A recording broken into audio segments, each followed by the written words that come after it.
മണ്ണിടിച്ചിൽ നടന്ന സ്ഥലത്ത് ഇപ്പോൾ മഴ വിട്ടു നിൽക്കുന്നുണ്ട് എങ്കിലും കാലാവസ്ഥ പ്രതികൂലമാണ്, രക്ഷാപ്രവർത്തനത്തിന് തടസ്സം സൃഷ്ടിക്കുന്ന കാലാവസ്ഥയാണ് എന്നതാണ് മുഖ്യമന്ത്രി അറിയിക്കുന്നത്. എങ്കിലും ഏറ്റവും സജീവമായി രക്ഷാപ്രവർത്തനം മുന്നോട്ട് കൊണ്ടുപോകാനുള്ള പരിശ്രമങ്ങളിലാണ് എന്ന് അദ്ദേഹം പറയുകയാണ്.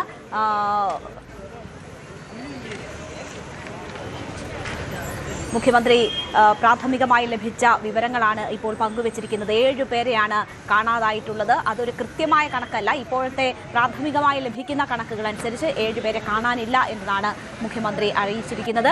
അവിടെ 225 സെന്റിമീറ്റർ മഴ ഇന്നലെ ലഭിച്ചിട്ടുണ്ട്. അതാണ് സാഹചര്യം. അവിടെ കരാറുകാർക്ക് കൃത്യമായ മുന്നറിയിപ്പ് ഈ മണ്ണ് നീക്കുന്നതുമായി ബന്ധപ്പെട്ട് നൽകിയിരുന്നു. തുരങ്കപാതയുടെ നിർമ്മാണവുമായി ബന്ധപ്പെട്ട് കൂട്ടിയിട്ടിരിക്കുന്ന മണ്ണുകൾ അപകടം സൃഷ്ടിക്കുമെന്ന് മനസ്സിലാക്കി നിർദ്ദേശങ്ങൾ നൽകിയെങ്കിലും അതിൽ അനാസ്ഥയുണ്ടായി എന്നതാണ് മുഖ്യമന്ത്രിയും സൂചിപ്പിക്കുന്നത്. നേരത്തെ മന്ത്രി ടി സിദ്ദീഖും അക്കാര്യം ചൂണ്ടിക്കാട്ടിയിരുന്നു.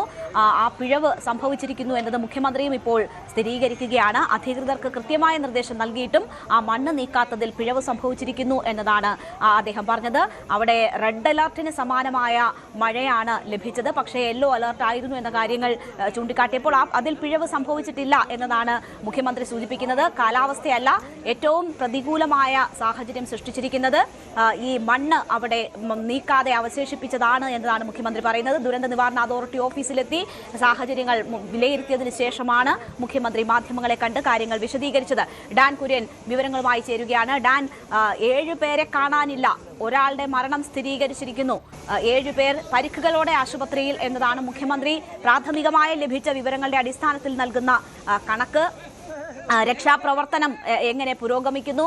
മറ്റെന്തൊക്കെ സംവിധാനങ്ങൾ കൂടുതൽ വേഗത്തിൽ ഊർജിതമായി രക്ഷാപ്രവർത്തനം നടത്തുന്നതിന് എന്തൊക്കെ സജ്ജീകരണങ്ങളും സംവിധാനങ്ങളുമാണ് തേടുന്നത്? പോലീസും അഗ്നിശമന സേനയും NDRF-ഉം നാട്ടുകാരും സംയുക്തമായാണ് ഇപ്പോൾ ഈ രക്ഷാപ്രവർത്തനം ഏകോപിപ്പിച്ചുകൊണ്ടിരിക്കുന്നത്. അവിടേക്ക് എത്തപ്പെടാനുള്ള യാത്രയിലെ ദുഷ്കരമായ സാഹചര്യം തന്നെയാണ് രക്ഷാപ്രവർത്തകർക്ക് അവിടേക്ക് എത്തുന്നതിനൊരു വെല്ലുവിളിയായി മാറിയത്. അല്പസമയം മുമ്പ് നമ്മളോട് വിവരങ്ങൾ പങ്കുവെക്കുന്ന ഒരു വാഹന ഡ്രൈവർ പറയുന്നത് ആംബുലൻസുകളും അഗ്നിശമന സേനയുടെ കൂടുതൽ യൂണിറ്റുകളും വഴിയിൽ കുടുങ്ങിക്കിടപ്പുണ്ട്. അവർ അവിടേക്ക് എത്തുന്നതേ ഉള്ളൂ. കാരണം ഈ റോഡിൽ ചെറിയ ഇടുങ്ങിയ വഴിയാണ്. 2 ദിശകളിൽ നിന്ന് വാഹനം ഒരേ സമയം വരുമ്പോൾ നടുവിൽ നിശ്ചലമായി പോകുന്ന സാഹചര്യമുണ്ട്. അതുകൊണ്ടാണ് കൂടുതൽ രക്ഷാപ്രവർത്തകർക്കടക്കം അവിടേക്ക് എത്താൻ കഴിയാത്ത ഒരു സ്ഥിതി നിലനിൽക്കുന്നത്. അങ്ങനെ ഒരു പശ്ചാത്തലത്തിൽ ഈ ഗതാഗതം സുഗമമാക്കുകയാണ് ഇപ്പോൾ വേണ്ട പ്രാഥമികമായ നടപടി. കാരണം അവിടെ നിന്ന് വേഗത്തിൽ ഈ രക്ഷാപ്രവർത്തകരെ അവിടേക്ക് എത്തിക്കാനും മണ്ണ് മാറ്റിയുള്ള തിരച്ചിൽ നടത്താനും വിശദമായ പരിശോധനകൾ വേണ്ടിവരും. അതിന് യന്ത്ര സംവിധാനങ്ങൾ അടക്കം അവിടേക്ക് എത്തിക്കേണ്ടതുണ്ട്.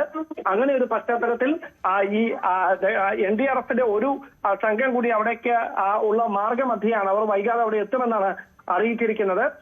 ജില്ലാ ഭരണാധികാരികൾ ഉൾപ്പെടെയുള്ളവർ സ്ഥലത്ത് ക്യാമ്പ് ചെയ്യുന്നുണ്ട്.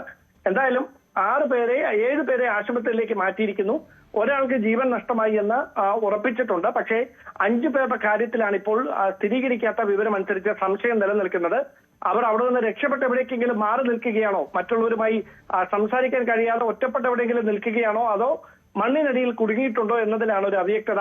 അതുകൊണ്ട് 5 പേരെ കേന്ദ്രീകരിച്ചുകൊണ്ടാണ് ഈ മണ്ണിനടിയിലുള്ള പരിശോധന ഇപ്പോൾ ആദ്യഘട്ടത്തിൽ 30ഓളം പേർ കുടുങ്ങിക്കിടക്കുന്നു എന്ന തരത്തിലുള്ള വാർത്തകൾ ഉണ്ടായിരുന്നു. ഇപ്പോൾ മുഖ്യമന്ത്രി സ്ഥിരീകരിക്കുന്നത് 7 പേരെ ആശുപത്രിയിൽ പ്രവേശിപ്പിച്ചിട്ടുണ്ട് എന്നതാണ്. അപ്പോൾ ആ കണക്കുകൾ ചുരുങ്ങുകയാണോ? അതൊരു കൃത്യമായ കണക്കാണ് എന്ന് നമുക്ക് ഈ ഘട്ടത്തിൽ പറയാൻ പറ്റുമോ? ഏറെക്കുറെ കൃത്യമായി തന്നെ പറയാൻ പറ്റും. കാരണം 2 ദിവസമായി ഈ നിർമ്മാണ പ്രവർത്തനങ്ങൾ, ഈ തുരങ്കപാതയുമായി ബന്ധപ്പെട്ട നിർമ്മാണ പ്രവർത്തനങ്ങൾ നടക്കുന്ന മേഖലയിൽ അതിതീവ്ര മഴ പെയ്തുകൊണ്ടിരുന്ന ഒരു പശ്ചാത്തലത്തിൽ ദുരന്ത നിവാരണ അതോറിറ്റി കൃത്യമായ മുന്നറിയിപ്പ് നൽകിയിരുന്നു. റെഡ് അലർട്ട് ഉണ്ട്. ഈ മണ്ണിടിച്ചിൽ സാധ്യതയുള്ള മേഖലകളിൽ ഉയരം കൂടിയ പ്രദേശങ്ങളിലൊക്കെ ഈ നിർമ്മാണ പ്രവർത്തനങ്ങൾ താൽക്കാലികമായി നിർത്തിവെക്കണം എന്ന കൃത്യമായ നിർദ്ദേശം നൽകിയിരുന്നു. മാത്രമല്ല നേരത്തെ ദുരന്തമുണ്ടായ ചൂരൽമലയ്ക്ക് 5.5 കിലോമീറ്റർ മാത്രം ദൂരമേ ഉള്ളൂ ഇപ്പോൾ ഈ അപകടം ഉണ്ടായിരിക്കുന്ന സ്ഥലത്ത് നിന്ന്. അതിനോട് തൊട്ടടുത്ത് തന്നെ 900 കണ്ടി ഉൾപ്പെടെയുള്ള വിനോദസഞ്ചാര കേന്ദ്രങ്ങളുണ്ട്. ഈ വിനോദസഞ്ചാര കേന്ദ്രങ്ങളിലെ ജീപ്പ് സഫാരി ഉൾപ്പെടെയുള്ളവയിൽ കർശനമായ നിയന്ത്രണം ജില്ലാ ഭരണകൂടം കഴിഞ്ഞ ദിവസങ്ങളിൽ തന്നെ ഏർപ്പെടുത്തിയിരുന്നു. കാരണം ഈ വിനോദസഞ്ചാരികൾ മഴക്കാലം ആസ്വദിക്കാനായി കൂടുതൽ എത്തുന്ന മേഖലയാണ് ഇതൊക്കെ. അതുകൊണ്ട് തന്നെ ഈ ഉയരം കൂടുതലുള്ള പ്രദേശങ്ങളിലേക്ക്, മണ്ണിടിച്ചിൽ സാധ്യതയുള്ള മേഖലകളിലേക്കുള്ള വിനോദസഞ്ചാരത്തിനടക്കം കർശനമായ നിയന്ത്രണം ഏർപ്പെടുത്തിയിട്ടുണ്ടായിരുന്നു. എന്തായാലും അതിനിടയിലും ഈ മീനാക്ഷി പാലത്തിനടുത്ത് കൂടുതൽ ആളുകൾ കൂട്ടം കൂടി നിൽക്കുന്ന ഒരു സാഹചര്യമാണ് ഉണ്ടായത്. ഈ പെട്ടെന്ന് ചിതറി ഓടിയവർ മൊബൈലിൽ പകർത്തിയ ദൃശ്യങ്ങളാണ് ആദ്യം പുറത്തു വന്നത്. അപ്പോൾ പിന്നാലെ ഉണ്ടായിരുന്ന ആളുകൾ മണ്ണിനടിയിൽ പെട്ടോ അതോ ചിതറി മാറി മറ്റെവിടേക്കെങ്കിലും പോയോ എന്ന കാര്യത്തിലൊക്കെ ഒരു സംശയം നിലനിന്നതുകൊണ്ടാണ് മണ്ണിനടിയിൽ കൂടുതൽ പേർ ഉൾപ്പെട്ടിട്ടുണ്ടാകാമെന്നൊരു സംശയം ഉണ്ടായത്. പക്ഷെ അത് അങ്ങനെയല്ല.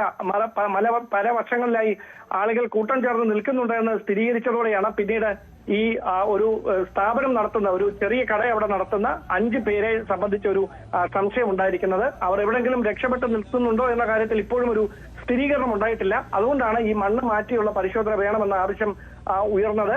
പക്ഷേ നിലവിൽ ഈ രക്ഷാപ്രവർത്തനം അവിടെ നേരിടുന്ന വെല്ലുവിളി കൂടുതൽ മഴ പെയ്യാനും മണ്ണിടിയാനുമുള്ള ഒരു സാധ്യത ഈ മേഖലയിലുണ്ട്.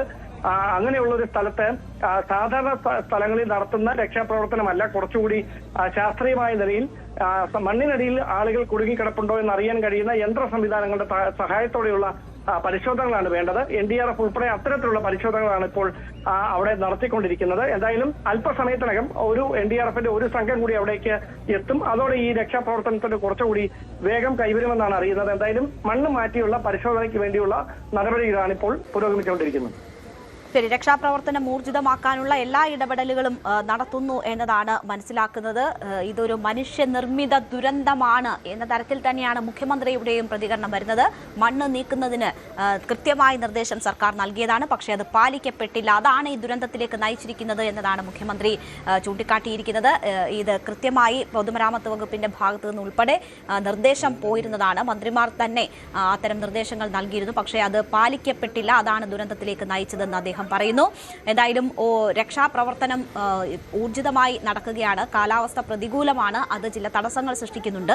ഈ മണ്ണ് നീക്കി അവിടേക്ക് എത്തുക എന്നത് വളരെ ദുർഘടമായിട്ടുള്ള ഒരു സാഹചര്യമുണ്ട്. അതിനുള്ള പരമാവധി ശ്രമങ്ങൾ നടന്നുകൊണ്ടിരിക്കുകയാണ്. മുഖ്യമന്ത്രി ഇപ്പോൾ ലഭിച്ച വിവരങ്ങൾ പങ്കുവെക്കുമ്പോൾ ഒരു ആശ്വാസം, ഈ കാണാതായവരുടെ എണ്ണം 7ആയി ചുരുങ്ങുന്നു എന്നതാണ്. നേരത്തെ 30ഓളം പേരൊക്കെ കാണാനില്ല എന്ന തരത്തിൽ വന്നിരുന്നു വാർത്തകൾ. പക്ഷേ അത് 7 പേർ മാത്രമാണ് എന്നതാണ് മുഖ്യമന്ത്രി ഇപ്പോൾ സൂചിപ്പിക്കുന്നത്. അങ്ങനെയാണെങ്കിൽ അത് ആശ്വാസകരമായ ഒരു സാഹചര്യമാണ്. എന്തായാലും രക്ഷാപ്രവർത്തനം ഊർജിതമായി നടക്കുകയാണ്. കൂടുതൽ സേനാംഗങ്ങളെ ഉൾപ്പെടെ അവിടേക്ക് എത്തിക്കാനുള്ള ശ്രമങ്ങൾ നടക്കുന്നു എന്നതാണ് മനസ്സിലാകുന്നത്. NDRFന്റെ ഒരു സംഘം കൂടിയാൽ അവിടെ ഉടൻ തന്നെ എത്തിച്ചേരും എന്നതാണ് നൽകുന്ന വിവരം. മന്ത്രിമാർ ഉൾപ്പെടെയുള്ളവർ സംഭവസ്ഥലത്തേക്ക് തിരിക്കുകയാണ്. അവരുടെ കൂടുതൽ വാർത്തകൾക്ക് News 18 Keralam YouTube channel subscribe ചെയ്യുക.